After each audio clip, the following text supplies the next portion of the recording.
I'm Rita, and I'm 37. I've always been a firm believer in karma and doing right by others. I try to be a pacifist and avoid confrontation, believing that good actions lead to good rewards and good karma. But lately, that patience was wearing thin, especially when it came to my husband, Quincy. Things were great between us at first, but everything changed when we learned that I was infertile and couldn't have children. Quincy just seemed to stop caring about me. He started coming home drunk, picking fights for no reason, and then apologizing the next morning. It became a vicious cycle, and I was getting fed up. One evening, after another senseless argument, I finally decided to confront him. I couldn't take it anymore. I wanted answers, and I wanted to know why he was treating me this way. Quincy, we need to talk. What now, Rita? I want to know what's going on with you. What's going on with me? Nothing's going on. Leave me alone. No, I won't leave you alone. I can't keep living like this. You come home drunk every night and treat me like garbage. I don't deserve this. It's not like you're any fun anymore, Rita. You can't even give me a child. What good are you? His words hit me like a punch to the gut. I had hoped that he would be supportive and understanding, but instead, he was blaming me for something beyond my control. Infertility is not my fault, Quincy. It's not something I chose, and I can't believe you're using it against me like this. I'm sorry, okay? I didn't mean it. I'm just frustrated. You can't keep using that as an excuse. I'm also struggling. I'm also frustrated. But Quincy just brushed me off and stumbled off to bed, leaving me feeling even more hurt and alone. I knew I couldn't keep living like this. I had to find a way to stand up for myself and protect my own well-being. Over the next few days, I did a lot of soul-searching and talking to friends and family. I realized that I deserved better than the way Quincy was treating me. I deserved love, respect, and support, especially during difficult times like these. With a newfound determination, I decided to have another conversation with Quincy. I needed to be firm about my boundaries and let him know that I wouldn't tolerate being treated poorly any longer. Quincy, we need to talk again. What now? I can't keep living like this. I deserve to be treated with respect and love, and I won't tolerate being belittled or ignored. Quincy seemed taken aback by my assertiveness, but he didn't say anything. I'm willing to work on our relationship, but we both need to put in effort, and if things don't change, I won't hesitate to walk away. For a moment, he looked like he might say something, but he remained silent. I could see the conflict in his eyes, but I knew that I couldn't back down. I had to stand up for myself and my own happiness. It was a roller coaster ride with Quincy. Sometimes things would improve between us and we'd have moments of happiness. But then it would all come crashing down again. It was like an endless cycle of ups and downs, and I felt so helpless. I tried talking to him about our issues, but the more I complained, the worse things seemed to get. It was like he didn't want to hear what I had to say, and it just made me feel silenced and invisible. I started noticing that he was working late more often, and it made me suspicious. When I asked him about it, he always had an excuse, saying that his boss wanted him to work late shifts. At first, I believed him, but then I found out that his boss was a woman, and alarm bells started going off in my head. I couldn't shake off the feeling that something was off. I started paying more attention to his behavior and noticed that he was being secretive with his phone, always keeping it close and never letting me see it. It made me feel like he was hiding something from me. One evening, while he was in the shower, I couldn't resist the urge to check his phone. I know it's not right to invade someone's privacy, but my gut was telling me that something was wrong and I needed answers. As I scrolled through his messages, my heart sank. There were flirty texts from a woman named Karen, his boss. My worst fears were confirmed. He was having an affair. I felt a mixture of emotions, anger, hurt, and betrayal. How could he do this to me? We were supposed to be partners, supporting each other through thick and thin, and yet he was sneaking around behind my back. When he came out of the shower, I couldn't look him in the eye. I knew I had to confront him about what I found, but I was scared of what he would say. So, like a fool, I kept it to myself. Yep, you heard me. I didn't confront him about it. I don't know why. I guess I was scared of how he would react. The cheating continued, and every time Quincy said he would be working late, I knew deep down it was just another lie. It broke me inside to know that he was still seeing Karen, even after everything we had been through. Months passed, and Quincy finally told me that he had something important to say. My heart sank, fearing the worst. He sat me down and said that I needed to move in with his mother, Johanna, because she was sick. Rita, there's something I need to talk to you about. It's important. All right, what is it now? My mother, she's been really sick lately, and the doctors say she needs constant care. I can't do it myself because I'll be too busy with work. I need you to move in with her and take care of her for me. Wait, what? Are you serious?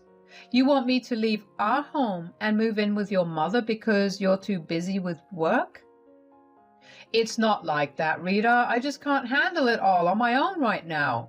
You know how demanding my job is. So what?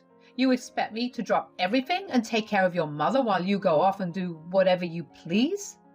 No, it's not like that at all. I just thought you would understand and want to help. She's your mother-in-law too, after all. Yes, she is, but that doesn't mean I have to be the one responsible for her care all the time. What about you? Aren't you supposed to be her son? I am, but I have so much on my plate right now. I can't handle it all. I thought you would be more understanding. Understanding? I've been understanding for so long, Quincy. I put up with your behavior towards me. I've tried to be patient and supportive, but I can't do this anymore. I'm tired, and I can't keep pretending everything is okay. I know I haven't treated you well, Rita, and I'm sorry for everything. I want to make things right, and that's why I need you to help my mother. I promise I'll do better. I couldn't believe he could look at me with such pleading eyes while cheating on me. Men are sick. Promises, promises, Quincy. I've heard them all before. I can't keep putting myself on the back burner for you and your excuses. Please, Rita, I'm begging you. I can't handle this on my own. I need you. No, Quincy. I need to take care of myself for once. I deserve better than this, and I can't keep sacrificing my own happiness for you and your problems. Rita, please don't leave me. I love you. I need you. Please help me out here. I was skeptical, to say the least. It felt like another excuse to push me away. But I loved and cared for Johanna, and I didn't want her to suffer, so I agreed to go live with her. At first, I thought maybe this would be a fresh start for us. Perhaps taking some time apart would help him realize what he was losing. But deep down, I knew it was wishful thinking. Quincy had already shown me who he truly was, and no amount of distance would change that. Living with Johanna was challenging, but I did my best to take care of her. It was heartbreaking to see her in pain, and I wished Quincy would be there for her too. But he was always too busy, wrapped up in his own world of cheating, no doubt. What a terrible son, refusing to take care of his mother because he wanted to get his fix. How disgusting. So, it had been 2 months since I moved in with Johanna to take care of her. She was such a sweet and kind old lady, and we got along really well. She was tough as nails and never took anyone's BS, but she had a heart of gold. During my time with her, she would often ask why Quincy wouldn't come to see her. I had been making up excuses, not wanting to expose the truth about his cheating and hurt her. I didn't want to break her heart, especially when she was already battling sickness. One day, Johanna was bedridden and barely speaking. I could see how much weaker she had become. But then she looked at me with those wise eyes and asked me to tell her the truth. Rita, my dear, there's something you've been hiding from me. I can see it in your eyes. What is it, my child? I took a deep breath, feeling a lump in my throat, and finally mustered the courage to speak the truth. Johanna, I haven't been completely honest with you. It's about Quincy. He hasn't been treating me well, and he's been cheating on me. Johanna's eyes widened, and for a moment there was silence in the room. I could see the pain and anger flicker in her eyes, but she remained calm. Oh, my dear Rita, I had a feeling something was wrong, but I never expected this. I'm so sorry you've had to go through this. I didn't want to burden you with my problems, Johanna. You've already been through so much. Sweetheart, you're not burdening me. You're family, and families should share their burdens and joys. Now, tell me everything. And so I poured my heart out to Johanna. I told her about the countless nights Quincy came home drunk, berating me for things I hadn't done. I told her how he had stopped caring for me after we found out I couldn't have children, how he had started spending more time away from home and cheating on me with his boss, Karen. Johanna listened attentively, her expression a mix of sadness and understanding. As I told her about the suspicion of him seeing his female boss, her eyes narrowed and she sighed deeply. Rita, you deserve better than this. No woman should have to endure such treatment. I raised Quincy to be a good man, but it seems he has lost his way. I know, Ma. It's been never-ending roller coaster of emotions. I feel so helpless, and the more I complain, the worse things get. You're not helpless, my dear. You're strong, and you deserve happiness. No one has the right to treat you this way. But I don't know what to do, Johanna. I don't want to break your heart by confronting him about his cheating. You don't have to worry about me, Rita. You've taken such good care of me. Now, let's focus on you taking care of yourself. You're going to be okay, and I'll make sure of that. And so Johanna reassured me that she had a plan to help me. Her words gave me hope and strength, and I knew I could count on her to support me through this difficult time. I felt blessed to have her in my life, and little did I know that her plan would change everything. She explained that she had saved up some money and she wanted to give her inheritance money to me. She said, Rita, you deserve better than that cheating jerk. You've been taking care of me so well, and it's time I do something for you. Take this money and go start a new life away from him. And when I die, take my inheritance money as well. Don't speak like that, Johanna. You're not going anywhere anytime soon. Who are we kidding, my dear? I'm so old and frail. I think I feel it coming. But don't you worry about me. I need you to keep on living. Please promise me that you'll take all the money I give you. I was overwhelmed with emotion. I never expected this kind of support and love from my mother-in-law. She was truly an amazing woman. Johanna continued, You're a strong and smart woman, Rita. Don't let him bring you down. Leave him and find happiness for yourself. You deserve to be loved and cherished. Her words touched my heart, and I knew she was right. I couldn't keep living like this, chained to a man who didn't value me. With Johanna's encouragement, I found the courage to make a change. After Johanna had shared her plan with me, I couldn't believe the kindness and love she had for me. She wanted to change her will, making me the sole beneficiary of her estates and inheritance, which was worth $500,000. It was a huge sum of money, and I was overwhelmed by her generosity. Quincy had no idea about any of this. He remained in the dark while Johanna and I took care of the necessary changes. It felt good to have something for myself, something that was mine, especially after enduring the pain he caused me. Unfortunately, but also fortunately, not long after, Johanna peacefully passed away in her sleep. It was a heartbreaking moment, and I couldn't help but feel the deepest sense of loss. I had grown close to her during the time I lived with her, and her absence left a void in my heart. What hurt even more was that Quincy wasn't around for her final moments, despite me informing him days in advance to come and see his dying mother. He chose to be absent, and it made me realize just how awful he truly was. I knew then that I had to leave him once and for all. The funeral arrangements were finalized, and Quincy approached me to discuss the issue of inheritance. He had no idea what was coming, and I could see the greed in his eyes. But I was done playing nice. I decided it was time to reveal everything to him. I told him that I knew about his affair, and I even shared that I had informed Johanna about it. His face turned red with embarrassment and anger. He couldn't believe that his secret had been exposed. "What the hell are you talking about?" "Oh, save it, Quincy. I know that you've been cheating on me with someone from work." "Karen?" Quincy's face turned pale, and he stammered, trying to deny it.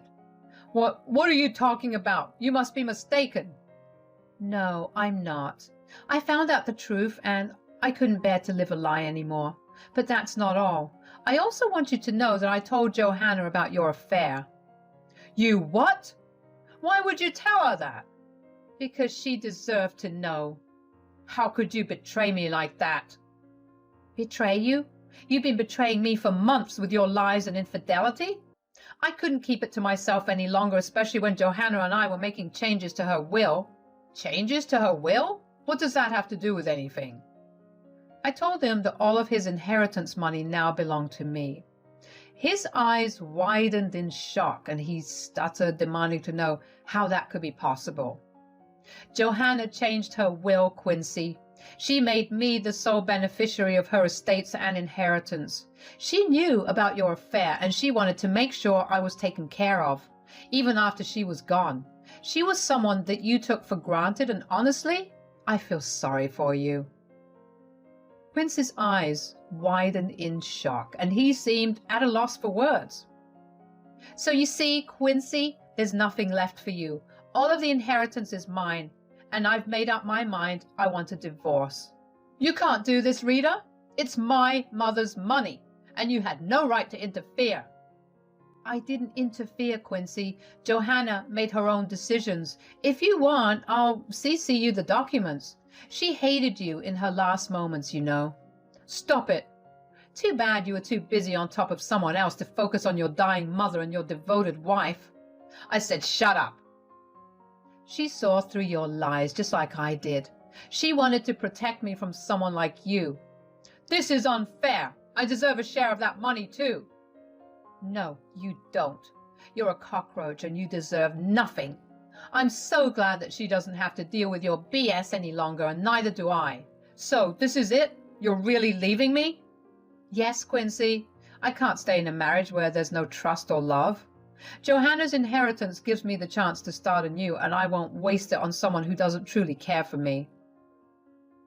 After the confrontation, Quincy tried to fight for the inheritance money, but it was all in vain. The will was clear, and there was no changing Johanna's decision. He swore that he'd find a way to get his hands on that money, but I wasn't going to let him ruin my newfound freedom. Once the divorce was finalized, I made a bold decision. I decided to move to a different state, far away from Quincy and his toxicity. I even changed my name to start a new chapter in my life. I was done with him and his craziness. It was time for me to focus on myself and my happiness. Living in a new place with a fresh start felt exhilarating. I felt like a weight had been lifted off my shoulders. No more walking on eggshells or dealing with his emotional roller coaster. I was finally free from his antics. I made new friends, pursued my passions, and embraced every opportunity that came my way. I was grateful for the inheritance money, not just for the financial security it provided, but for the chance it gave me to build a life that I truly loved. I'll always be thankful to Johanna for believing in me and protecting me when I couldn't protect myself. Her love and support gave me the strength to break free from a toxic relationship and find my own happiness. As time went by, I learned to love myself and appreciate the person I was becoming. I surrounded myself with people who cherished and valued me. My life was filled with joy, laughter, and genuine love. I couldn't help but smile every time I thought about how far I had come. I was no longer the woman who believed in karma and stayed quiet in the face of adversity. I was now a woman who fought for her own happiness and refused to settle for anything less. Life was far from perfect, but it was my life, and I was in control of it. I cherished every moment of my newfound freedom and vowed to never let anyone else dictate my happiness. And so my story goes on, a tale of resilience, growth, and self-discovery. I'm eternally grateful for the chance to live my best life, and I'll always carry a piece of Johanna's love and wisdom in my heart. The end of one chapter marked the beginning of another, and I was determined to make it a story worth telling. I was finally free, and I was ready to embrace the future with open arms.